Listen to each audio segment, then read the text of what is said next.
নিরাপত্তার চাদরে ঢাকা খাগড়াছড়ি এখনো থমথমে জনপদ। পাহাড়ে অস্থিরতা সৃষ্টির চেষ্টা অব্যাহত। সবাইকে সতর্ক থাকার আহ্বান সেনাবাহিনীর। জুলাই আন্দোলনে 438 স্পটে হত্যাকাণ্ড। অর্ধশতাধিক জেলায় মারণাস্ত্রের ব্যবহার। 3 লাখের বেশি গুলি খরচ। শেখ হাসিনার বিরুদ্ধে সাক্ষ্যে মূল তদন্ত কর্মকর্তা। সরকারি ব্যবস্থাপনায় কমলেও বেসরকারিতে বাড়ল হজের খরচ। সাধারণে 27, বিশেষে 51,000 টাকা বৃদ্ধি। প্রথমবার সাশ্রয়ী প্যাকেজ ঘোষণা। ব্যয় হবে 5,10,000।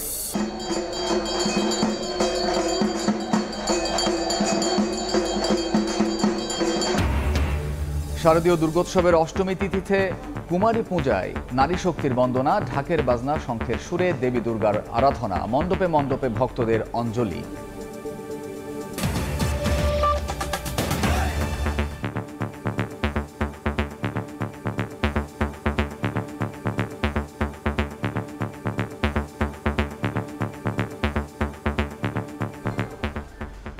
গণতান্ত্রিক উত্তরণে বাধা সৃষ্টির চেষ্টা দেখছেন বিএনপির স্থায়ী কমিটির সদস্য সালাউদ্দিন আহমেদ। দেশি বিদেশি যে কোনো ষড়যন্ত্র জনগণ প্রতিরোধ করবে বলেও হুঁশিয়ারি তার। গণঅভ্যুত্থানের পর দেশের মানুষ ঐক্যবদ্ধ, তাই কোনো ষড়যন্ত্রই সফল হবে না বলে দাবি করেন বিএনপির এই নেতা।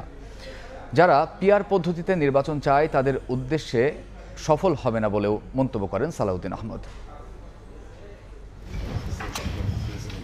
যুক্তরাষ্ট্র সফররত অন্তর্বর্তীকালীন সরকারের প্রধান উপদেষ্টা জাতিসংঘ মহাসচিবের কাছে আগামী ফেব্রুয়ারিতে বাংলাদেশের নির্বাচনের প্রস্তুতির কথা পুনর্ব্যক্ত করেন।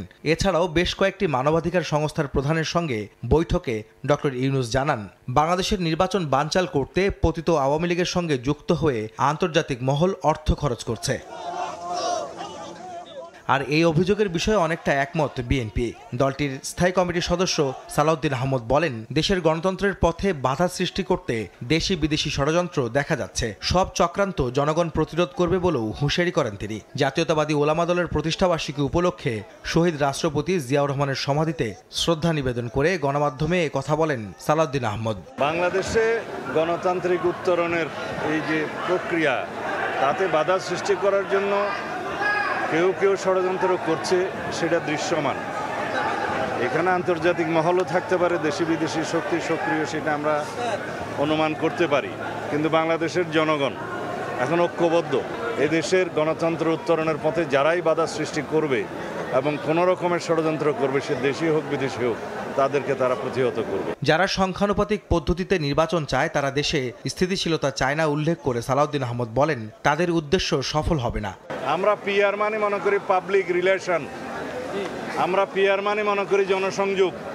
এখন সবাই জনসংযোগে আছে, সেই পিআর আমরা বিশ্বাস করি। যারা প্রপোর্শনাল রিপ্রেজেন্টেশন মানে পার্মানেন্ট রেস্টলেসনেস প্রতিষ্ঠা করতে চায়, তারা সফল হবে না। এদিন দুপুরে ঢাকা বিশ্ববিদ্যালয়ে জগন্নাথ হল পূজা মণ্ডপ পরিদর্শন করে বিএনপির সিনিয়র যুগ্ম মহাসচিব রুহুল কবির রিজভী আহমেদ বলেন, পরাজিত শক্তি নাশকতামূলক কাজ করার চেষ্টা করছে, তবে ঐক্যবদ্ধ জনগণ সব ষড়যন্ত্র মোকাবেলা করবে। এদেশে যারা পরাজিত শক্তি, অনেক টাকা তারা পাচার করে নিয়ে গেছে, সেই টাকাগুলো খরচ করছে নাশকতামূলক কাজ, নানাভাবে তারা অন্তর্ঘাত তৈরি করার চেষ্টা করছে। কিন্তু এই দেশের মানুষের শক্তির কাছে সকল নাশকতাকারী চক্রান্ত ভেসে গেছে, কেউ কিছু করতে পারবে না। বাংলাদেশকে কখনো কারো উপনিবেশ বানাতে দেওয়া হবে না বলেও সাফ জানান বিএনপি নেতারা। আহমেদ সালেহীন, সময় সংবাদ, ঢাকা। পিআর পদ্ধতিতে নির্বাচন, জুলাই সনদের আইনি ভিত্তিসহ 5 দাবিতে 11 দিনের কর্মসূচি ঘোষণা করেছে জামায়াতে ইসলামী। দুপুরে রাজধানীর মগবাজারে কেন্দ্রীয় কার্যালয়ে সংবাদ সম্মেলনে দলটির সেক্রেটারি জেনারেল বলেন, পিআর পদ্ধতিতে ভোট হলে আওয়ামী লীগ পুনর্বাসনের অভিযোগ অপ্রাসঙ্গিক। আন্দোলনের কারণে ভোট বাধাগ্রস্ত হবে, বিরোধীদের এমন প্রচারণা ভিত্তিহীন।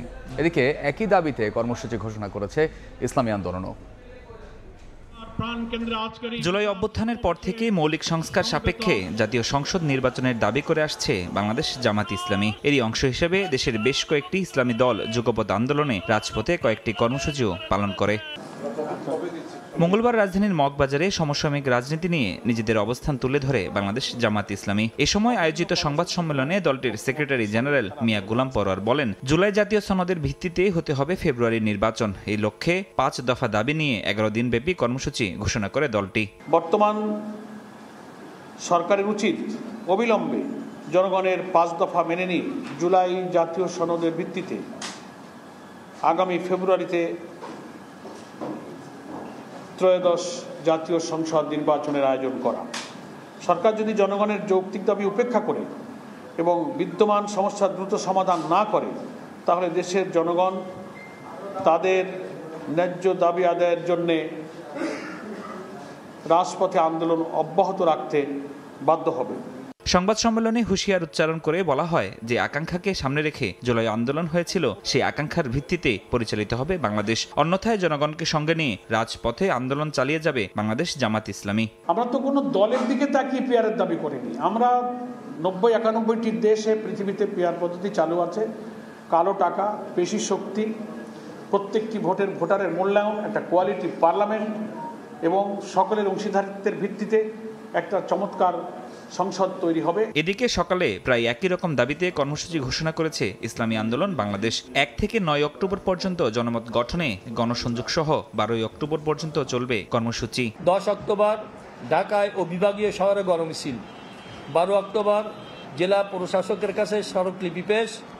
দেশের অন্যতম প্রধান হিন্দু ধর্মাবলম্বীদের দুর্গা উৎসবের কারণে প্রথম দিকে রাজপথের কোনো কর্মসূচি দেখা হয় নাই। জুলাই সনদ বাস্তবায়নের উপর জোর দিয়ে মাঠে থাকার ঘোষণা দিয়েছে ইসলামী দলগুলো। ফরহাদুর রহমান, সময় সংবাদ, ঢাকা। জাতিসংঘ মহাসচিবের সঙ্গে বৈঠকে ফেব্রুয়ারিতে নির্বাচনের প্রস্তুতির কথা পুনর্ব্যক্ত করলেন প্রধান উপদেষ্টা ডক্টর মোহাম্মদ ইউনূস। এ সময় বাংলাদেশের গণতান্ত্রিক উত্তরণে পূর্ণ সমর্থন ও সংহতি জানান অ্যান্টনিও গুতেরেস। এদিকে Robert F Kennedy human rights এর সদস্যদের সঙ্গে বৈঠকে ডক্টর ইউনূস বলেন, নির্বাচন বানচাল করতে আন্তর্জাতিক কিছু মহল অর্থ খরচ করছে। নিউ ইয়র্ক থেকে হাসানুজ্জামান সাকির রিপোর্ট।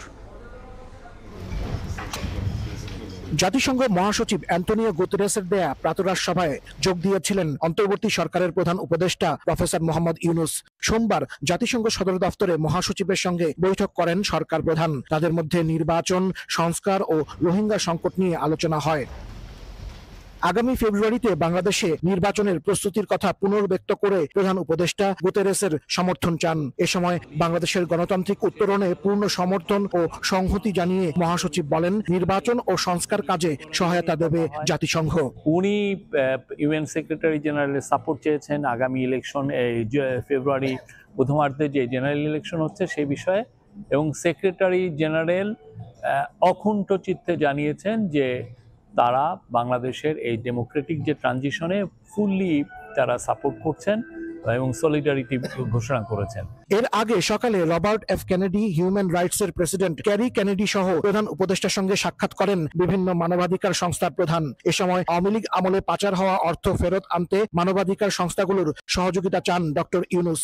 বলেন, নির্বাচন বানচাল করতে আন্তর্জাতিক মহল অর্থ বিনিয়োগ করছে। পতিত স্বৈরাচার, তার দোসরগুলো এবং তাদের সাথে অ্যালাইড যারা ইন্টারন্যাশনাল ফোর্সেস আছে তারা মিলে একটা মানে খুবই ওয়েল অর্কেস্ট্রেটেড মুভ, যে এই ইলেকশনটাকে কিভাবে বানচাল করা যায়, এই ইলেকশনকে কিভাবে প্রশ্নবিদ্ধ করা যায়, এই বিষয়ে চিফ অ্যাডভাইজার সমস্ত ইন্টারন্যাশনাল যাদের সাথে বসেন তাদেরকেও এটা জানাচ্ছেন। এদিন জাতিসংঘের under secretary general rabab Fatima, Myanmar বিষয়ক বিশেষ দূত জুলি বিশপ, ইউনিসেফের নির্বাহী পরিচালক ক্যাথরিন রাসেল এবং ইউএনএইচসিআর এর হাই কমিশনার ফিলিপ্পো গ্র্যান্ডি প্রধান উপদেষ্টার সঙ্গে সৌজন্য সাক্ষাৎ করেন।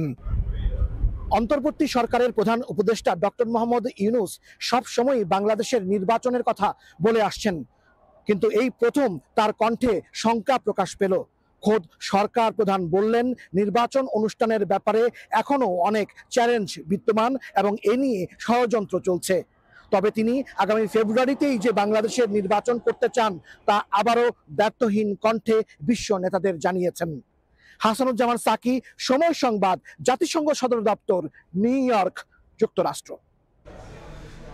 নিউ ইয়র্কে রোহিঙ্গা বিষয়ক উচ্চ পর্যায়ের সম্মেলন আজ।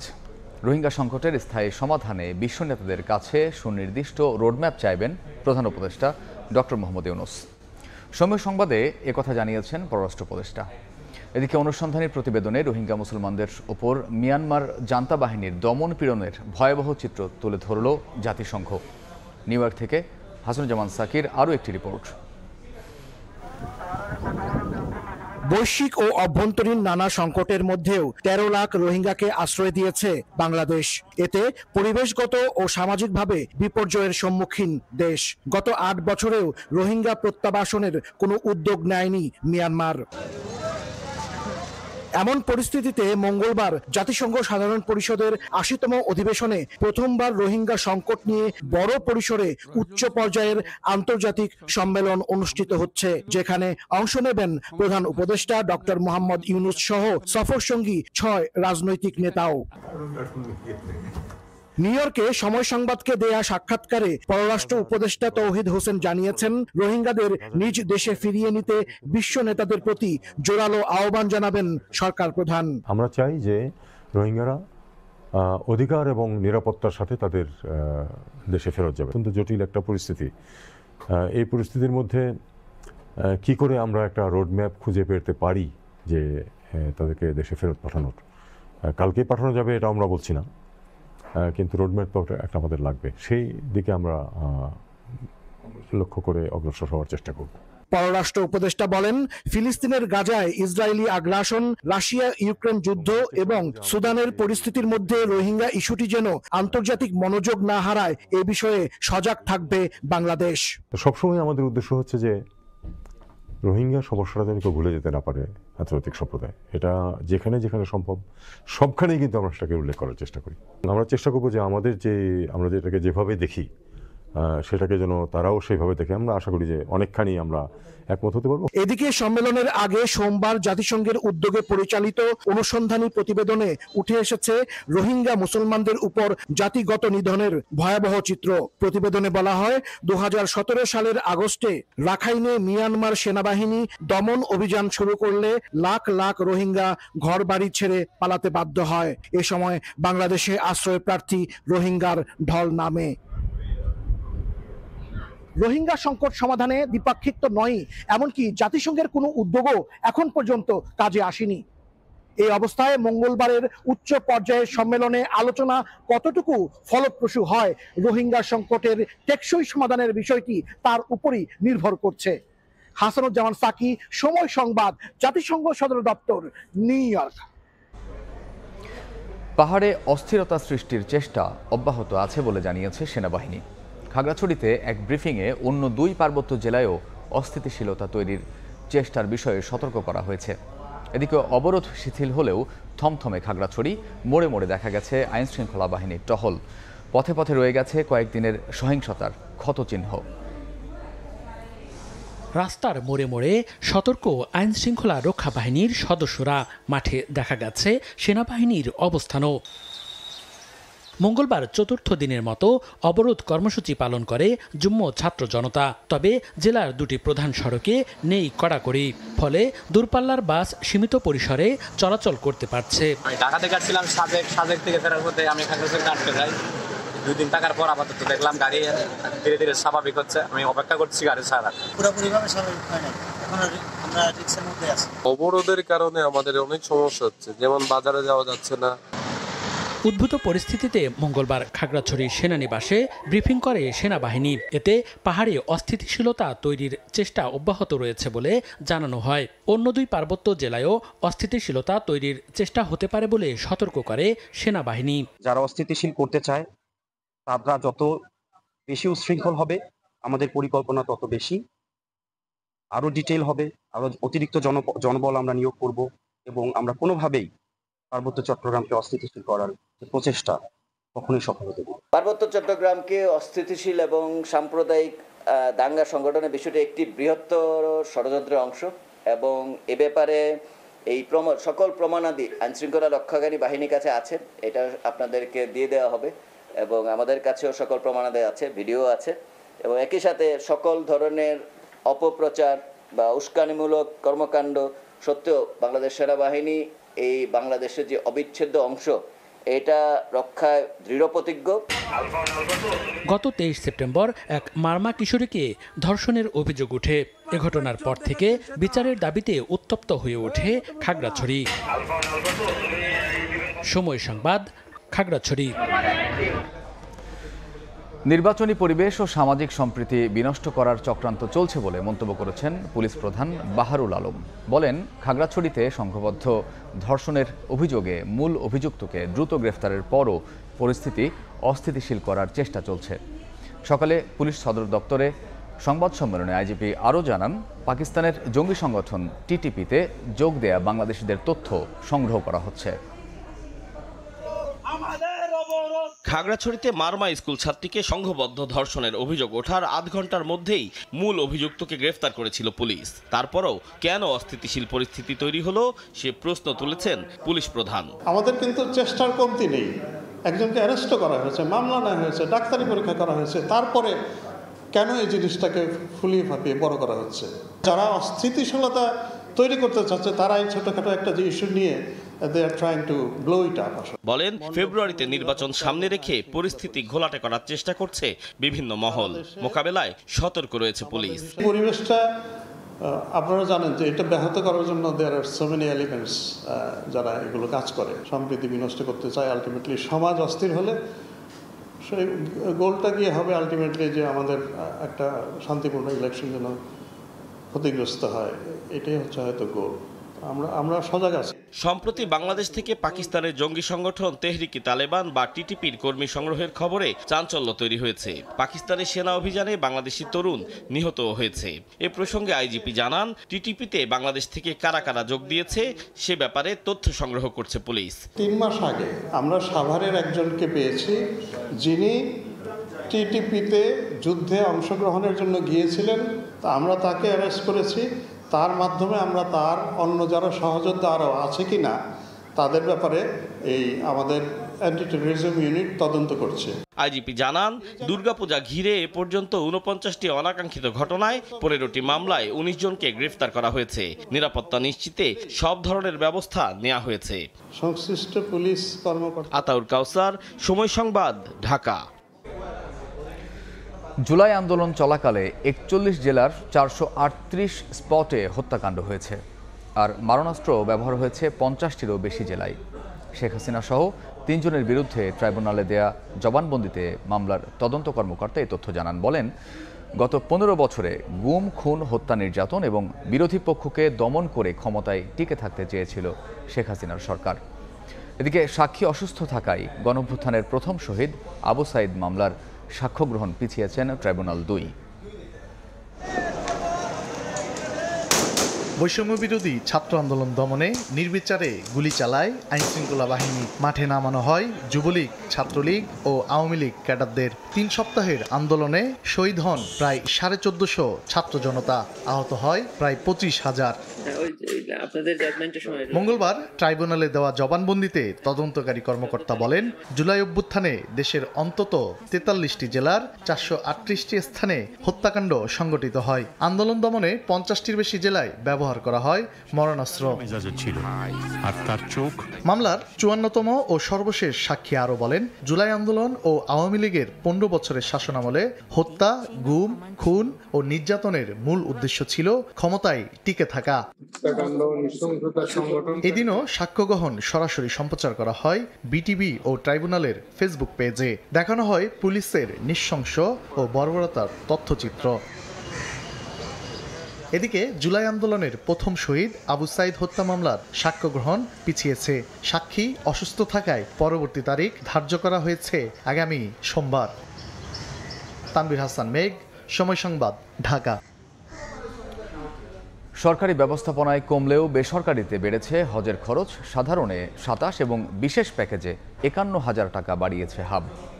এছাড়া 5,10,000 টাকা নির্ধারণ করে প্রথমবার সাশ্রয়ী প্যাকেজ ঘোষণা করা হয়েছে।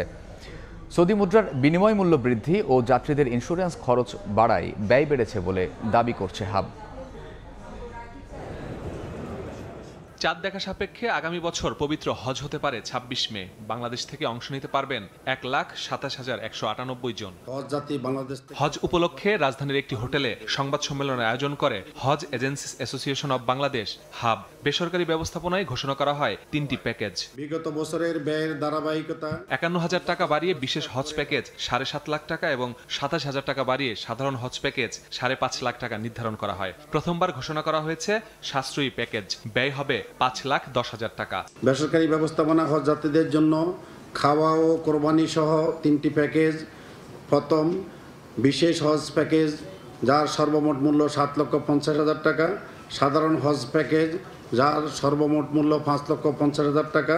সাশ্রয়ী হজ প্যাকেজ, যার সর্বমোট মূল্য ৫,১০,০০০ টাকা নির্ধারণ করা হয়েছে। গত রোববার সরকারি ব্যবস্থাপনায়ও হজ প্যাকেজ ঘোষণা করা হয়। সরকারি বিশেষ হজ প্যাকেজের খরচ ৬,৯০,০০০ হলেও বেসরকারিতে ৬০,০০০ টাকা বেশি। সরকারি ব্যবস্থাপনায় সর্বনিম্ন প্যাকেজের চেয়ে বেসরকারিতে ৪৩,০০০ টাকা বেশি। গত বছর আপনার কোরবানিটা আলাদা ছিল, এখন ২৪,০০০ টাকা এই কোরবানিটা আমরা যোগ করতে হয়েছে। ২৪,০০০ টাকা, সেই ২৪,০০০ খাবারটা যোগ হয়েছে।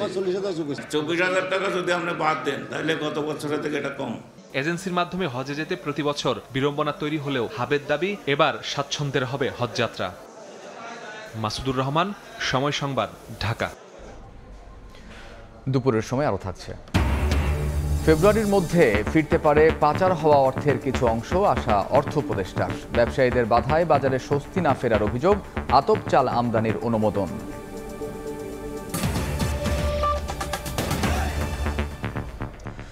সনাতন ধর্মাবলম্বীদের শ্রদ্ধা আর ভক্তিতে পূজিত হলেন মাতৃরূপে কুমারী দেবী। শারদীয় দুর্গোৎসবের মহাষ্টমীতে কুমারী পূজার আয়োজনে সামিল হন নানা বয়সী মানুষ। প্রার্থনা দেশ তথা পৃথিবীর শান্তি আর সমৃদ্ধির। শাতিলা শারমিনের রিপোর্ট, ক্যামেরায় ছিলেন সালাউদ্দিন লিয়া এবং প্রিন্স আরেফিন।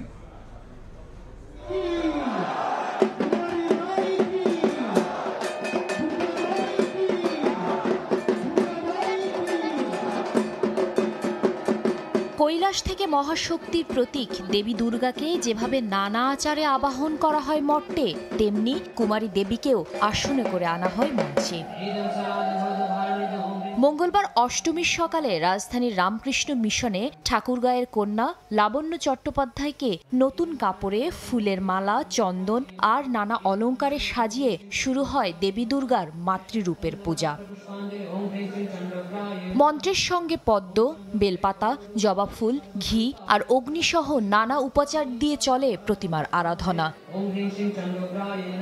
আগুনকে সাক্ষী রেখে চলে ধর্মসাধকদের প্রার্থনা। অবশেষে কুমারী দেবী ভক্তদের প্রার্থনা গ্রহণ করে বর দেন ভালো থাকার। ধর্মগুরুরা জানান, নারীকে সর্বোচ্চ আসনে রাখতেই এ আয়োজন। এই ত্রিভুবনকে রক্ষা করার জন্যে দেবতারা সবাই এই দেবীর জাগরণ চেয়েছিলেন এবং দেবতাদের প্রার্থনাতে, তাদের স্তব স্তুতিতে সন্তুষ্ট হয়ে স্বয়ং আদ্যাশক্তি মহামায়া দুর্গা রূপে পৃথিবীতে অবতীর্ণ হয়েছিলেন এবং তিনি মহিষাসুরকে বধ করেছিলেন। এর আগে অষ্টমী তিথির পূজায় দেবীর ৯টি শক্তিকে উৎসর্গ করে ৯টি পাত্রে বিভিন্ন রঙের পতাকা স্থাপন করা হয়। পূজা শেষে দেবী দুর্গাকে পুষ্পাঞ্জলি প্রদান করা হয়। সমস্ত অশুভ শক্তিকে সরিয়ে শুভ শক্তির জয় হোক, এমন প্রত্যাশা ভক্ত এবং অনুসারীদের। আমরা সবসময় প্রার্থনা করব যাতে আমরা এই পৃথিবীতে ভালোভাবে সুস্থভাবে সকলে বসবাস করতে পারি। খাওয়া দাওয়া, নাড়ু, মোয়া, মুরগি, তারপর সেই মাঝে আমাদের বাসায় কিছু অতিথিও আসছে গ্রাম থেকে, এইবার ঢাকার পূজাও দেখবে। মায়ের কাছে আমরা নির্দ্বিধায় আসতে পারতেছি, আমাদের কোনো প্রবলেম এখন পর্যন্ত ফেস করি নাই। মাতৃরূপে দেবী দুর্গা পূজিত হলেন এই রামকৃষ্ণ মিশনে। কুমারী মার কাছে প্রার্থনা জানালেন ভক্তরা যাতে শান্তি আসে, সমৃদ্ধি আসে আর দেশে থাকে অসাম্প্রদায়িকতার মিলনে এক ধরনের সেতু বন্ধন। শাতিলা শারমিন, সময় সংবাদ, ঢাকা। দুর্গাপূজার আরও খবর জানাতে এই মুহূর্তে রাজধানীর কলাবাগান মণ্ডপে আছেন সহকর্মী উম্মেহানি, ব্রাহ্মণবাড়িয়ায় উজ্জ্বল চক্রবর্তী এবং কলকাতায় আছেন সুব্রত আচার্য। সরাসরি যাচ্ছি তাদের কাছে। প্রথমে যাচ্ছি হানির কাছে।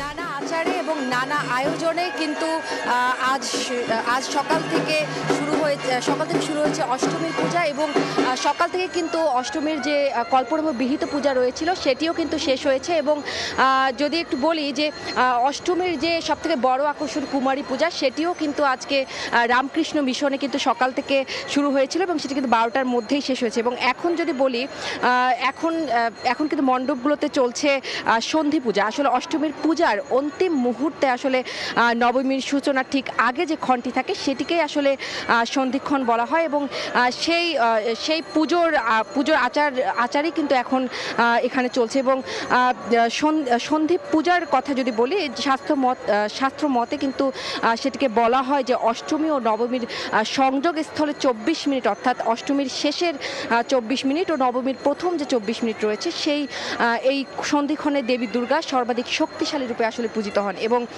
সন্ধি পূজা নিয়ে কিন্তু আরও বলা হয় যে চণ্ডী পাঠের কাহিনী অনুসারে যে মহিষাসুর বধের পূর্বে আসলে চণ্ডিকা বা চণ্ডী রূপে দেবী এক ভয়ঙ্কর দানব চণ্ডী এবং মুটিকে বধ করে এবং দেবীর ভ্রমধ্যে উদ্ভাসিত হয়ে ওঠেন এবং নতুন রূপে সেটি হচ্ছে কালী, এবং তিনি চণ্ডী ও মুন্ডির শিরচ্ছেদ করেন এবং আর দেবী দুর্গা সেই রূপকে আশীর্বাদ দিয়ে আসলে নাম দেন চমুণ্ডা। এবং এই ঘটনাটি ঘটেছিল আসলে অষ্টমী ও নবমীর সন্ধিক্ষণে।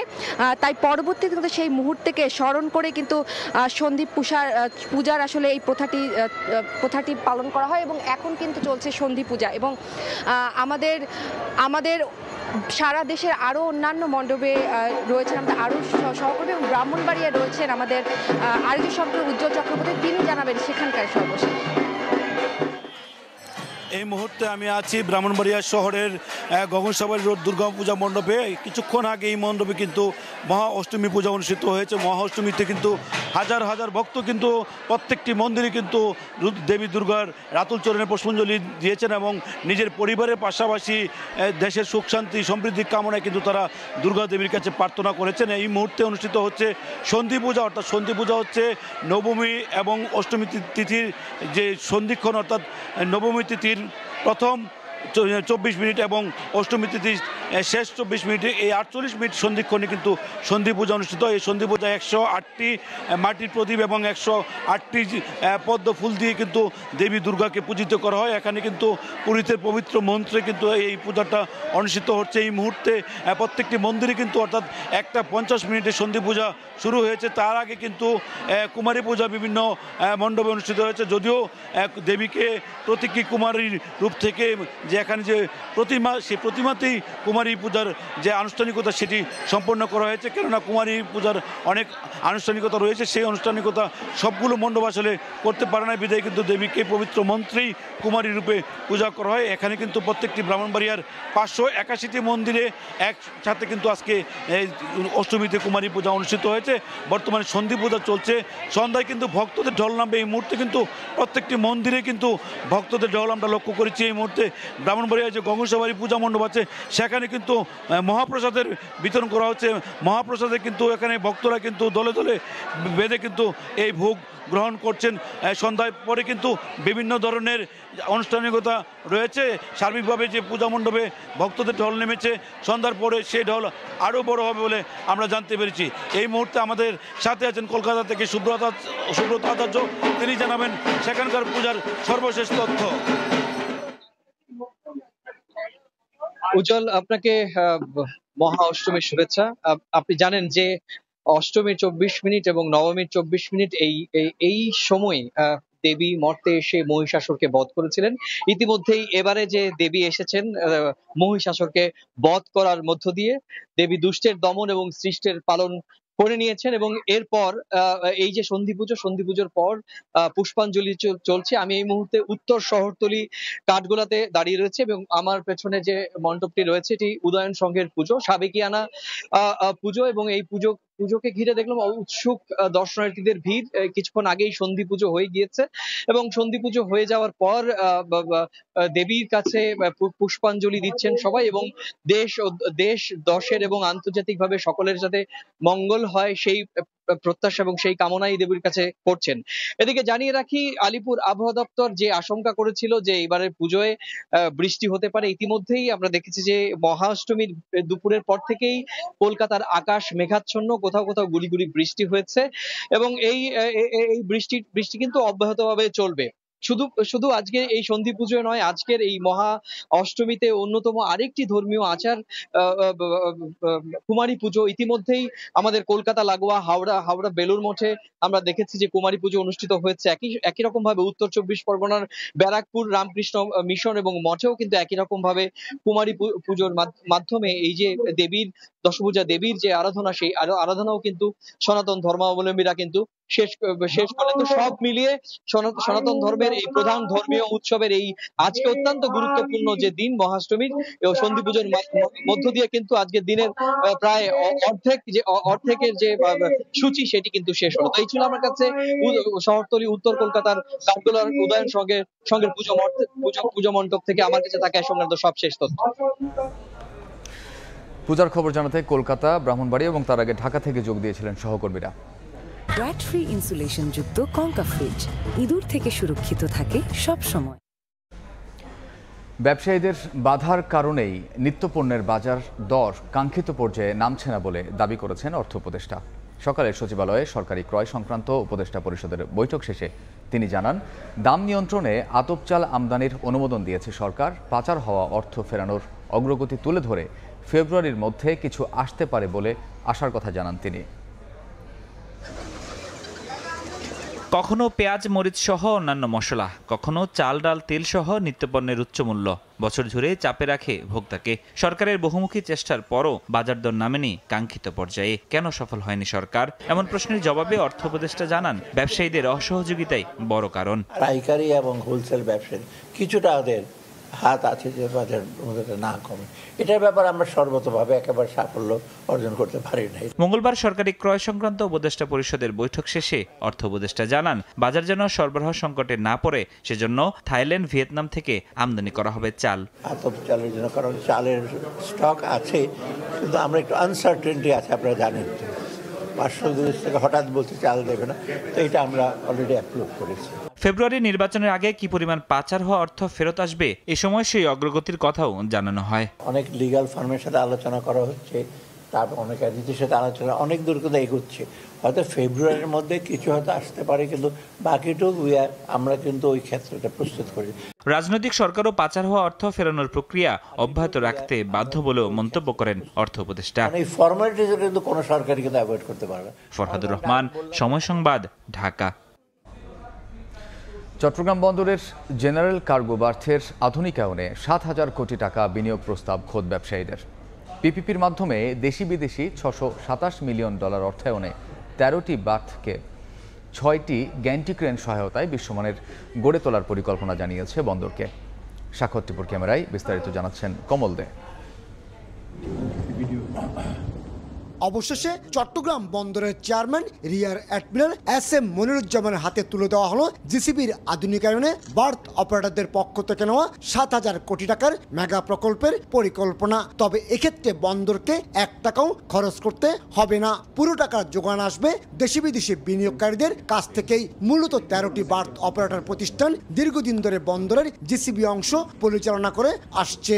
বিনিয়োগের উপর নির্ভর করেই আমরা হয়তো অপারেশনাল সাইডটা দেখব এবং মেজর বিনিয়োগকারীরা মেজর পোর্শনটা তারা বহন করবে। 1000 কোটি টাকায় কেনা 18টি অত্যাধুনিক গ্যান্টি ক্রেনের মধ্যে 14টি স্থাপন করা হয়েছে বন্দরের নিউ মুরিং কন্টেনার টার্মিনাল NCT-তে, আর বাকি 4টি ক্রেনের স্থান হয়েছে চট্টগ্রাম কন্টেনার টার্মিনাল CCT-তে।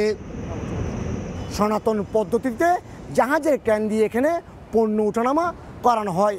তবে বার্থ অপারেটররা পরিকল্পনা নিয়েছে জিসিবির আধুনিকায়নের, যেখানে দেশি বিদেশি বিনিয়োগ হবে কয়েক হাজার কোটি টাকা। এখন তারা অপেক্ষা রয়েছে বন্দরের সিদ্ধান্তের। জিসিবির 13টি বার্থের মধ্যে বর্তমানে 12টি পুরোদমে জাহাজ বেরানোর উপযোগী। এর মধ্যে 1 থেকে 6 নম্বর বার্থ 1979 সালে কার্যক্রম শুরু হলো, বাকিগুলো 1954 সাল থেকে সেবা দিয়ে আসছে। আর 2024-25 অর্থ বছরে 6টি কন্টেনার বার্থে 11,29,000 টিওএস কন্টেনার এবং বাকি 6টি কার্গো বার্থে 86,56,000 মেট্রিক টন বাল্ক পণ্য উঠানামা করেছে। জিসিবি পুরো এলাকাটা 1 থেকে 13 নম্বর যেটি পর্যন্ত ওনারা এটা কনস্ট্রাকশন করবে, নতুন টার্মিনাল তৈরি করবে এবং তারা নিজেরাই ইনভেস্ট করবে। চট্টগ্রাম বন্দরের কি রিকোয়ারমেন্টস আছে সেই ভিত্তিতে আমরা সেটা একটু যাচাই বাছাই করে দেখব এবং পরবর্তীতে তাদেরকে জানাবো। পরিকল্পনা অনুযায়ী 627 মিলিয়ন মার্কিন ডলার মোট খরচের মধ্যে 6টি গ্যান্টিকেন সহ অন্যান্য যন্ত্রপাতি কিনতে খরচ হবে 109 মিলিয়ন মার্কিন ডলার।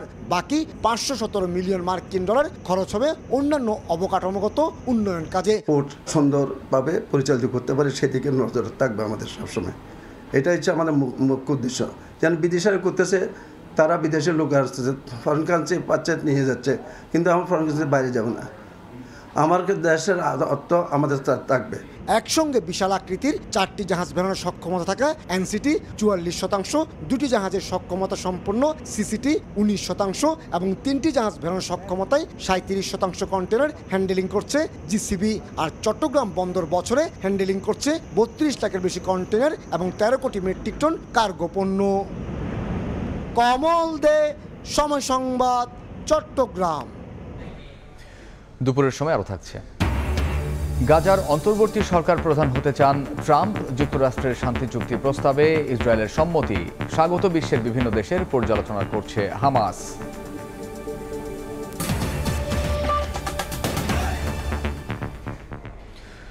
লন্ডনে বৈঠকের পর থেকেই আলোচনায় তারেক রহমানের দেশে ফেরার প্রসঙ্গ। যুক্তরাজ্য বিএনপির সভাপতি ও চেয়ারপারসনের উপদেষ্টা এম.এ. মালেক জানান, যুক্তরাষ্ট্র সফর থেকে দেশে ফিরে দলের ভারপ্রাপ্ত চেয়ারম্যানের সঙ্গে কথা বলবেন মির্জা ফখরুল ইসলাম আলমগীর। এরপর সংবাদ সম্মেলন ডেকে দিনক্ষণ জানিয়ে দেবেন তিনি। লন্ডন থেকে বিস্তারিত শোয়েব কবিরের প্রতিবেদনে। ভারপ্রাপ্ত চেয়ারম্যান তারেক রহমানের দেশে ফেরার অপেক্ষায় বিএনপি। কয়েক সপ্তাহের মধ্যেই ফিরতে পারেন। দলের পক্ষ থেকে এমন আভাস দেয়া হলেও এখনও চূড়ান্ত হয়নি দিনক্ষণ। বিএনপি চেয়ারপারসনের উপদেষ্টা এম.এ. মালেক জানান, যুক্তরাষ্ট্র সফর শেষে দলীয় মহাসচিব মির্জা ফখরুল ইসলাম আলমগীর দেশে ফেরার পর চূড়ান্ত হবে তারেক রহমানের স্বদেশ প্রত্যাবর্তনের সূচি। আমাদের মহাসচিব এবার আমেরিকার থেকে যখন ফিরবেন, ওনার কাছে অনেক মেসেজ থাকবে এবং উনি যে প্রেস ব্রিফিং করবেন, সেম টাইমস আমরা বিশ্বাস করি যে আমাদের মহাসচিব ওনার মুখ থেকেই আমাদের ভারপ্রাপ্ত চেয়ারম্যান সাহেব কবে যাবেন এই দিন তারিখটা আপনারা জানতে পারবেন। নেতাকর্মীরা বলছেন, ত্রয়োদশ জাতীয় সংসদ নির্বাচনে বিএনপির নির্বাচনী প্রচারণায় সশরীরে নেতৃত্ব দিবেন তারেক রহমান। ভোট ঘিরে প্রস্তুতি নিচ্ছে তৃণমূল থেকে কেন্দ্র। এর মধ্যে ভারপ্রাপ্ত চেয়ারম্যানের সঙ্গে দেখা করতে লন্ডনে আসছেন ধানের শীষের মনোনয়ন প্রত্যাশীদের অনেকে। শুধু এই শিডিউল ঘোষণা করার জন্য না, দীর্ঘদিন যে তাদের আন্দোলন সংগ্রাম এবং তাদের যে আকাঙ্ক্ষা, সেটা হচ্ছে যে একটা নির্বাচন তারা চায় এবং তারা তাদের নির্বাচিত প্রতিনিধি দিয়ে আগামী দিনের রাষ্ট্র ক্ষমতা যারা পাবে তাদেরকে দেশ পরিচালনা করতে চায়। সবাই চাচ্ছে যে ফেব্রুয়ারিতে নির্বাচনটা হোক, একটা সুষ্ঠু নির্বাচনের মাধ্যমে একটা সুষ্ঠু সরকার আসুক, নিরপেক্ষ